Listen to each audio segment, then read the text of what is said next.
Those densely forested and rain-sodden slopes high in the Virunga volcanoes of Rwanda are almost the last home of one of the rarest and most spectacular of wild animals, the mountain gorilla. The first gorillas to be described were the close relatives of these chaps, the lowland gorillas of West Africa, and their discovery is usually attributed to the missionaries, Savage and Wilson, working in the Gabon in 1846. It's Mr. Savage who's very much to blame for the terrible reputation suffered by the poor gorilla. They are exceedingly ferocious, he wrote, and always offensive in their habits, and he goes on to describe how they would charge the hunter, seize his gun, and crush the barrel between their terrible jaws.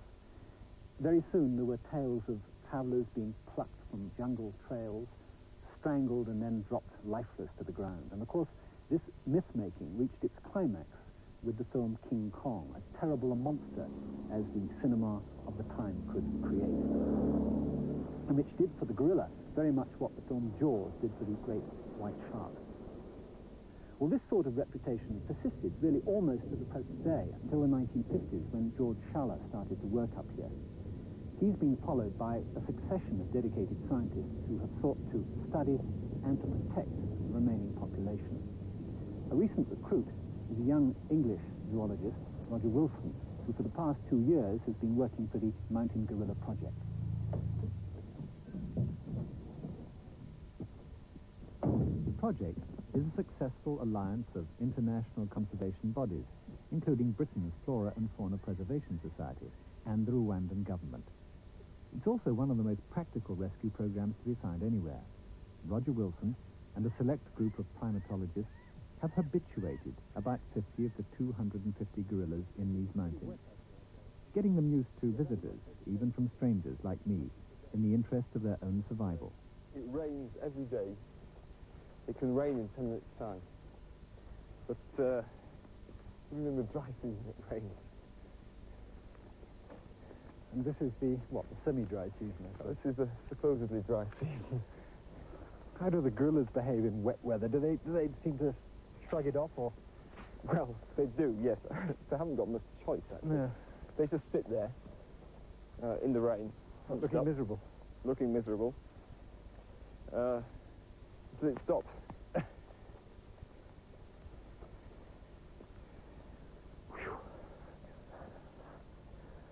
How long did it take you to get used to this altitude, Roger? It took me quite a while, a couple of months. You know, different people, it takes different people in different ways. Yeah. I fear that I've not got acclimatized quite yet, and I wouldn't mind a short break if you find somebody to sit down. Find a spot. You fill me in on the gorillas. What is the population overall, do you think? The mountain gorilla. Of the mountain gorilla? Yeah. It's 350 or thereabouts. Now, how are the gorillas distributed over this area? They live in groups. Right. Okay. Each group, its basis is silverback, and the other, females, young. So it's a family group? It's a family group. Yeah. And each group has its own home range, around 10 square kilometres, 10, 12 square kilometres, overlapping with the neighbouring group. Yeah. And they move around within this home range, feeding as they go. What tells you that gorillas have been around here? I mean, what are their calling cards? Well, they've been feeding here. You see all around they've been feeding on thistle. There's uprooted thistles there, there's a hole there, they're all over. But these are very, very familiar plants. I mean, it looks to me as if we could support mountain gorillas in Yorkshire. I think so. I mean, this looks very like cow parsley. Yeah. Is it the same family, in fact? Oh, yes. Yeah. The place actually is very, almost nostalgic to me, walking through this. It's like a European wood. Yeah. There's a lot of familiar-looking plants around. Yes, I think that gorillas wouldn't be too badly off in an old oak woodland in summer. Winter would be a bit hard for them. Quite frankly, the prospect of meeting some wild gorillas is a pretty exciting one for me. I hope the thrill hasn't worn off for you. Oh, no, it can't wear off. I mean, when you see them, you'll see that every visit is different. The gorillas are just super animals anyway. You can't get blasé about being with gorillas. Let's go. Okay.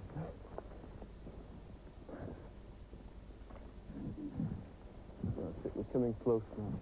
Sylvester is making that noise in his throat. It's the contact with the gorillas. He makes that noise to warn the gorillas? So that they know that we're coming up. Right. You must have just heard them up at the top. It's so we don't suddenly stumble upon them. Right. Yeah, and frighten them. Yeah. He's turning around to look at us. So this is the group 13. That's right. How many individuals? There's 10 here.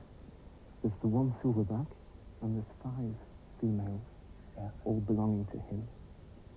And then there are 4 young ones. We've got 1 2-year-old just there. I don't see the other one. Oh, there's a 5-year-old behind the silverback. But that's the family.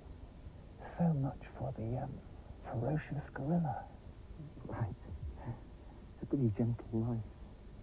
They fed all morning. Yeah. And now it's siesta time. They've settled down. They're just sitting here, having a rest, reflecting on life. Now, tell me, how long did it take to get the gorilla used to having people as close as we are now? It takes around 9 months. You start off, you have a wild group, which has never seen humans before. And obviously, in the first instance, the things run fine. You might have a contact of 10 seconds or so. Then you come back every day, and slowly but surely, they get used to the idea that a harmless being comes by every day in the forest. When they accept the fact that you are harmless, then they'll stop running. But obviously they're very uncertain. You simply find a spot, you sit there with them every day, coming closer and closer and closer until they accept you well up to them, say 2-3 meters. And then you start going with 2 people, and then 3. And then the group is habituated. Then you can observe it. It's the only way to observe them. In this vegetation, there's no way that you can see what they're doing unless you're right there with them. Is there a danger, Roger, of gorillas becoming, as it were... Oh, what's that noise? That's fart. They eat up to 15 kilos of vegetation a day, and if you detach this fart, you can hear that all the time, belly rumbling. Do you know, one thing strikes me. I suddenly got a whiff there, a smell of the male, and it's so like human sweat, isn't it? Just like rugby players. Yeah, I was just about to say, it's like the second row forward or something, thanks. Yeah. Roger, is there any danger of these gorillas getting over-habituated? I think so. The idea is that these are wild animals which tolerate us. And that's the limit we want to get to. But with the young ones especially, they start to become over-inquisitive. They're used to people, and they try to come up, touch them, play with their bags, things like this. And this is dangerous because the gorillas are susceptible to all the human diseases. Right. And if we have a cold, something like that, it can very easily be passed on to the gorilla. Right. And then here in this climate, a cold becomes pneumonia and it's a killer. This is the main problem, that the gorillas start to interact with us. Yeah. When really we should be absolutely neutral observers. Yeah. But tell me, I mean, can you be absolutely a neutral observer? I mean, let's say, for example, you've been observing this group for a long time.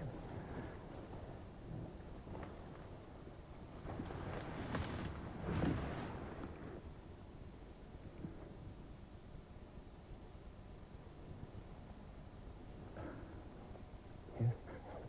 That's quite an experience. It's just moving over. I was about to say, let's say that you've been with a group for a long time. You've got to know them as individuals. And presumably you do get to know them as individuals. Oh, yes. Of course. I mean, for a start, they've all got different faces. That's at one level. But also, they've got completely different characters.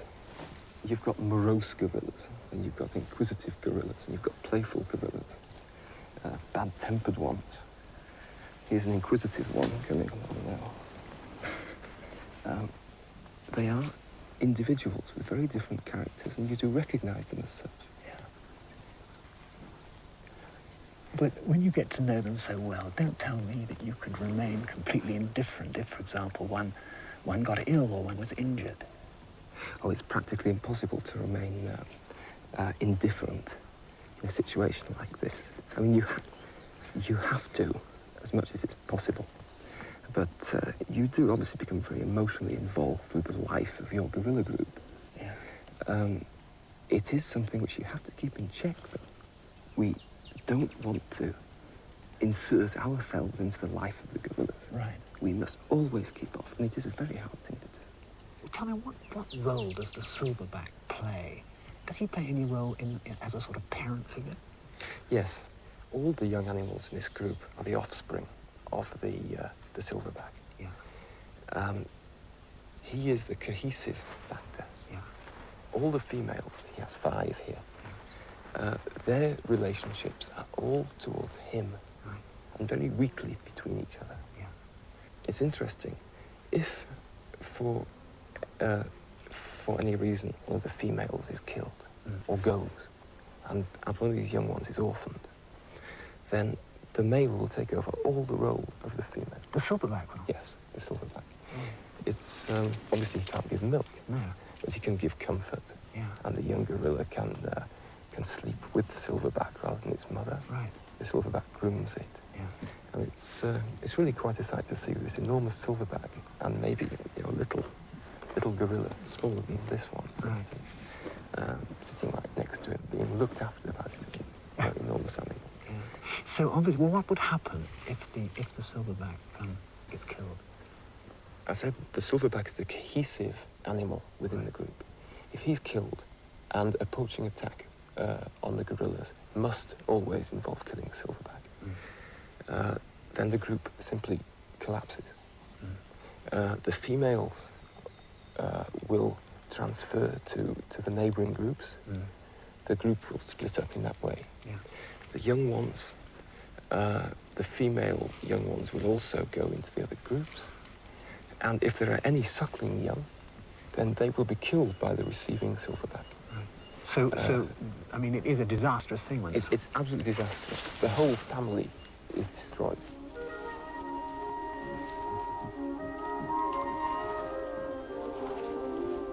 After only a brief encounter with a family of gorillas, it is very hard to believe that anyone could deliberately do them harm. That even here in the Volcanoes Park, they are under constant threat from man. And just across the border in Zaire, there's an even greater uncertainty about their future, as no actual reserve has been established over there. It's a sad fact that everywhere in the small living space that remains to them, mountain gorillas have sometimes suffered the same fate as their cousins, the lowland gorillas, seen in grisly detail in this rare historic film. At least West African native hunters killed gorillas for food. The white hunters lacked even that justification. They were simply in search of thrills and trophies. And the killing goes on today.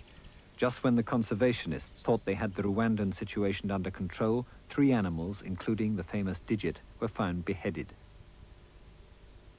The killings were the work of poachers. And against this threat, paramilitary patrols comb the forest daily, the sharp end of the conservation program.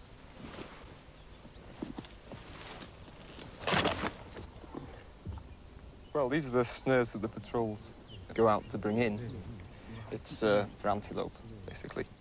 You see this one's wire, thin wire. And the gorillas, they see this trap in the forest. It's a new object. They're inquisitive, and they come up, and of course, the thing takes them. And If the animal's lucky, of course, say that, it catches just over the joint there. And eventually, the hand is lost. The animal at least lives, and it's got a stump. Now, are you saying that all the poaching activity in the park is inadvertent, that the poachers are not after gorillas, but actually after meat? No. There are two forms of poaching here. This with the traps for meat is one form, and it is dangerous for the gorillas. Even more dangerous is people who go out specifically for gorillas, and that must be for zoos. I can't imagine anybody else who could pay for and handle a young gorilla apart from a zoo. Or for trophies. This is even more macabre. For skulls, for hands, which are sold to the expatriate community. But do you think it's possible, Roger, that by concerted international action, it's possible to eliminate this market for poached animals? I don't know if it's possible or not, but the attempt has to be made. Because here, in a poor country, I can't really blame the poacher. Well, I can, but he is the most innocent of the group. He's a poor man. Here is an opportunity to make money beyond his dreams. You can always find somebody who is prepared to take the risk to go out to try and obtain infants. So long as there are buyers, as long as there's a demand, there'll always be a poaching problem. Right. So when we look at the future of the mountain gorilla, would you say that man, the poacher, is their only real enemy? His only real enemy is man. Man, the poacher, is one of his enemies, and man, the cultivator, is the other one. If you look around this whole area, you'll find that here it's the most densely populated part of Rwanda. And Rwanda is the most densely populated country in Africa. So here, the density of people, it's almost suburban standard. All these people need land. The population growth rate is very high. And eventually, we have this problem of encroachment. The park is reduced to a thin ribbon along the boundary. Between the 60s and the 70s, over 50% of the park disappeared for agriculture, an agricultural scheme. I mean, all this area out here was parkland, was it? Oh, yes.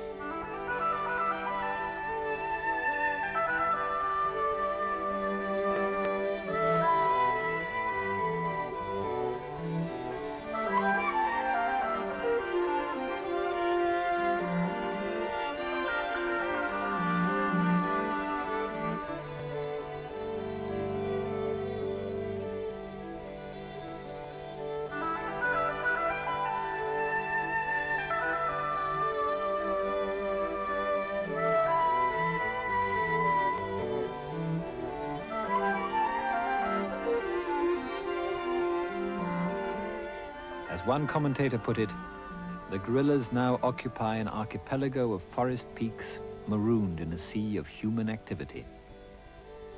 The white carpet of flowers is in fact an export cash crop, pyrethrum, for insecticides, planted on 10,000 hectares of what was once the volcano's park. The irony is that the scheme has failed. The pyrethrum extraction equipment didn't work. But more ironical still, much more foreign currency could probably have been earned if the land had been kept as park to attract more tourists. And the gorillas are the main tourist attraction, are they? Oh, yes, this is Rwanda's speciality, is the gorillas. And we have now 4 habituated groups for tourism. And they're fully booked all the time. Like I say, there are almost too many people. Our organisation starts to stretch at the seams under the pressure of it. Because there must always, in cases like this, be a temptation, of course. So say, well, if we had a few more tourists, we get a bit more money. Of course, we have a set limit. Okay, and we know that it's a bit of a magic number. That's 6 people. That's 6 people. Right. One guide can control that, and everyone can see. They are paying enough to see it, after all. But the temptation is to put 1 more, and then 2 more, and then 4 more. And that's where the thing can break down. And it's this control which we have to maintain. How do you go about persuading the farmers around here that the park is important, not just because of gorillas, but because of, for other reasons, for water, etc.? Well, it's not immediately evident to the people, so we have to go out and show them.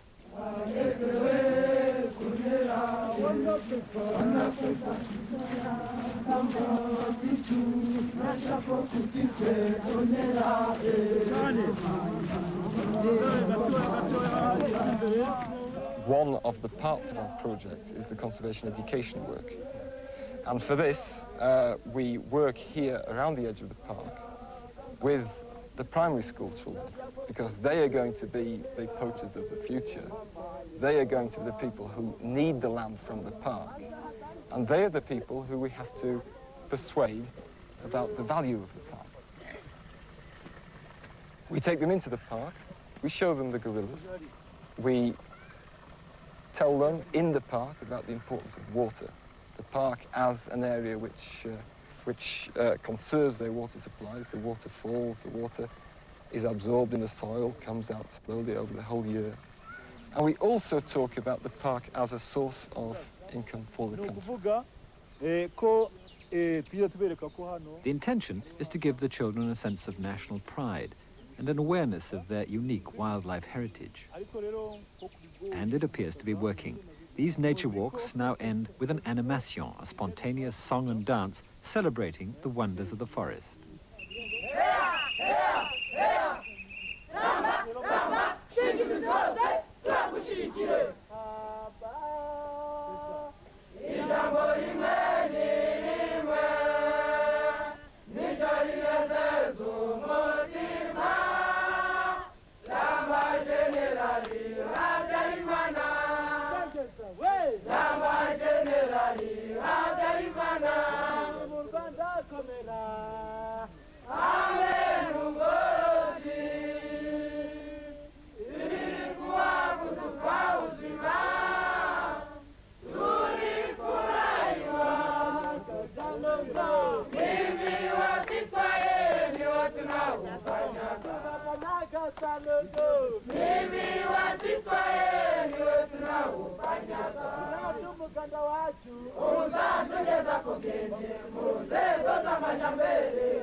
Now then, I suppose the big question, a very small surviving population. Yeah.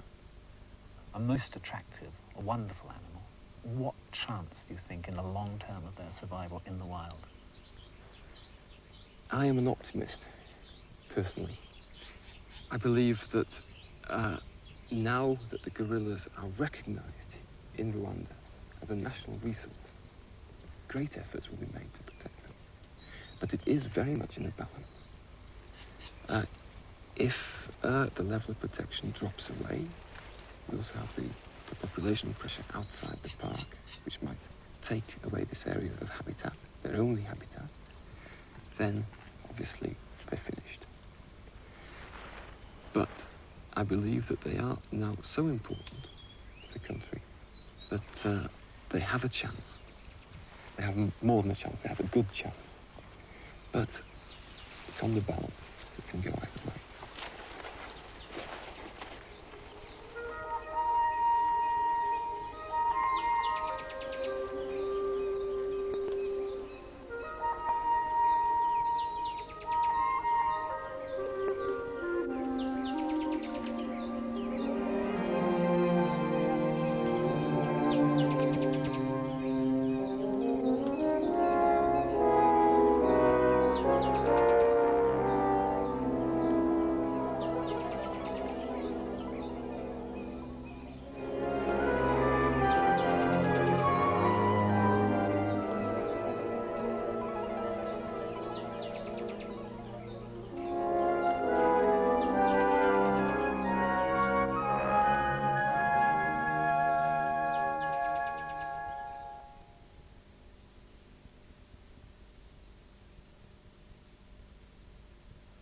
And you can find out more about the Mountain Gorilla Project run by the Fauna and Flora Preservation Society and the Nature Watch Study Pack written by the World Wildlife Fund.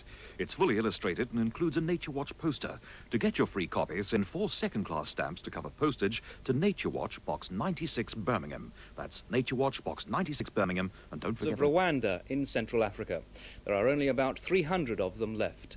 Tonight there's a royal premiere of a film called Gorillas in the Mist, which follows the work of a naturalist, Diane Fossey, who worked with the gorillas in Rwanda's Keresok National Park and who fought to try to save them from the poachers.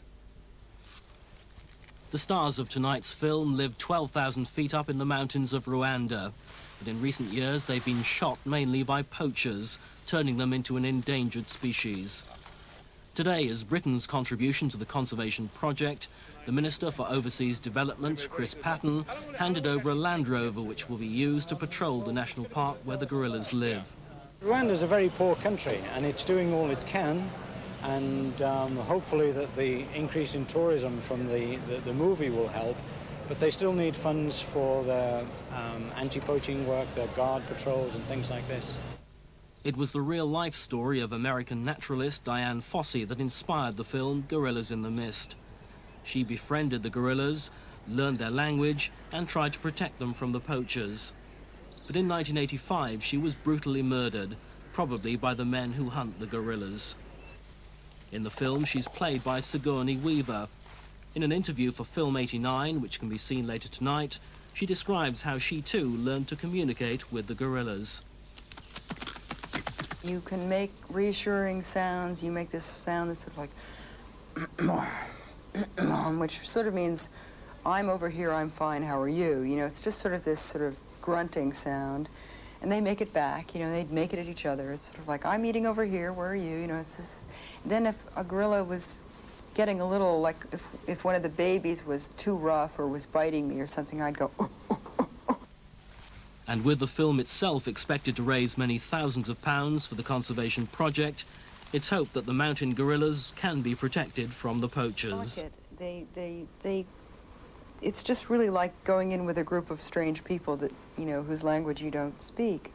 It was just incredible, not at all what I expected. I expected it to be, I didn't expect to be so comfortable so quickly. You weren't intimidated at all then? I was later. I mean, once we started shooting, the silverback displayed a couple of times, and they're in the film, you know, and they move so fast, they come, you know, charging right up to you and then stop.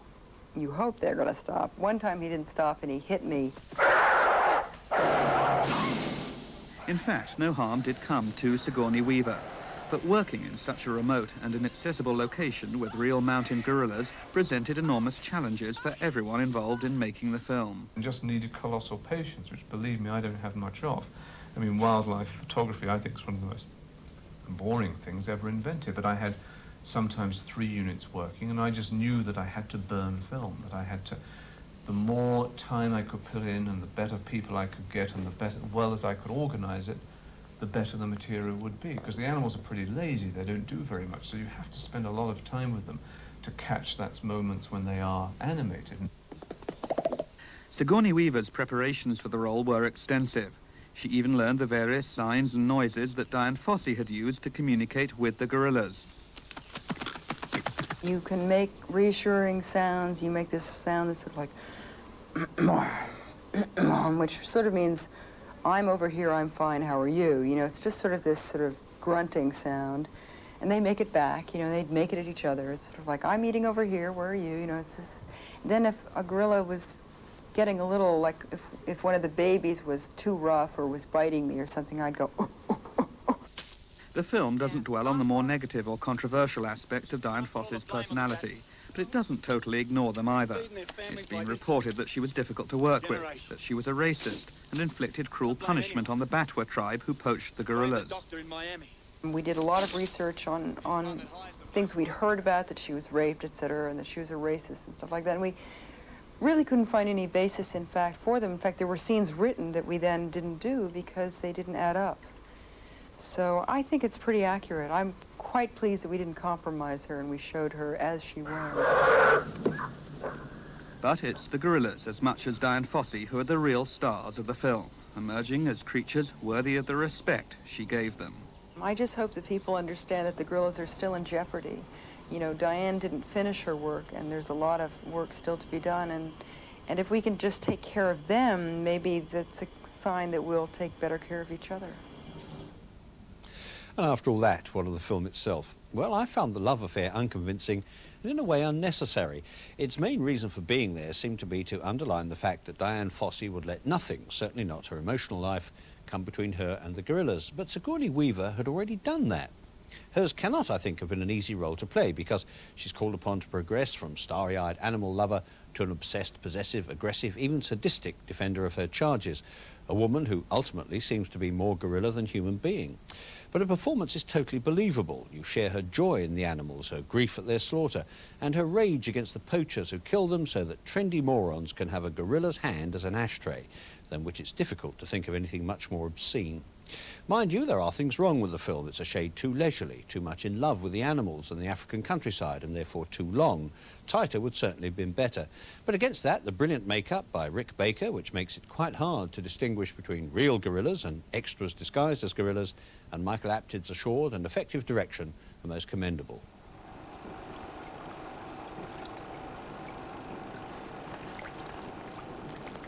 Why am I in this movie so much?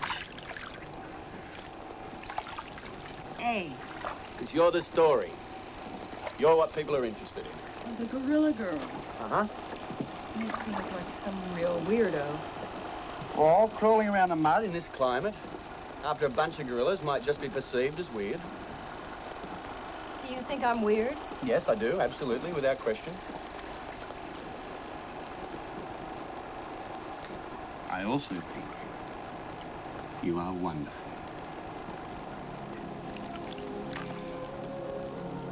Which comes first, weird or wonderful? Weirded.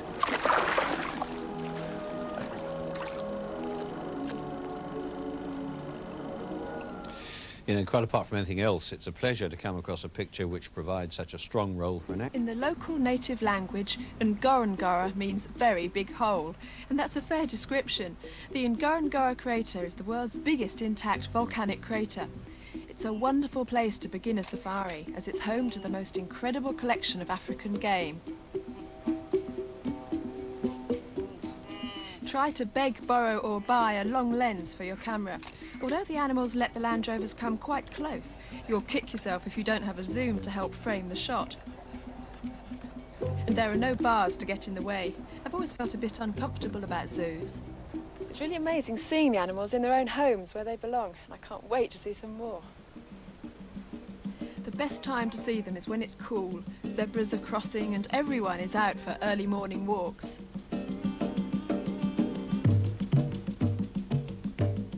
This African version of all creatures small and great also includes the rhino, a snatched glimpse of one of the rarest and shyest of animals. Leaving the crater, we saw something else to treasure, a Maasai tribe living and singing in their traditional way.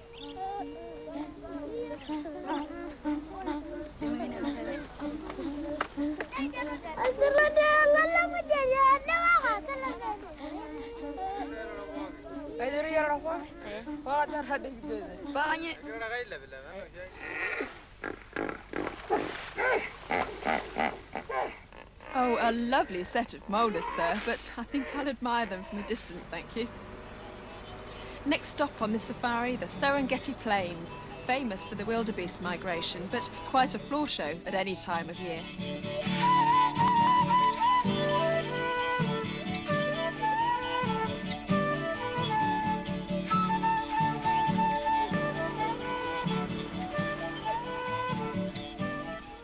Would you know you're reticulated from your Rothschild? I didn't even know there were different types of giraffe, but with a small library on board and a team leader who really knows his stuff, everyone becomes an expert. At the end of the day, there are no comfy beds. A 1/4-inch mattress under canvas means it's Africa au naturel. You wake to the sounds of dawn in the Serengeti. Some are reassuringly familiar.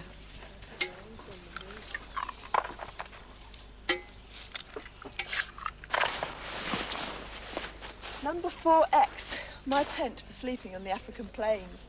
or rather on my first night, not sleeping. But you get used to it. Last night, out like a light. But you don't have holiday lions here. If you want to see the animals, you have to get up with them. But if you didn't, you'd miss that marvellous African sunrise. Sleeping rough in the bush is memorable, unforgettable. But when the novelty wears off, some people might hanker for a hotel.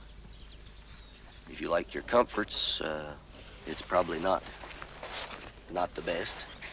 But if you want to get out right in the middle of everything and feel like you've really been on a safari, then this is the way to go, I would say. There's a shower at the first camp stop, and thereafter he's just coping with washing in a bowl. But everybody's in the same boat, so you get quite used to it after a while. Is the holiday what you thought it would be? It's more comfortable than I thought it would be. Really? Especially the truck, yeah. I hope she's right. It's 700 miles to Zaire.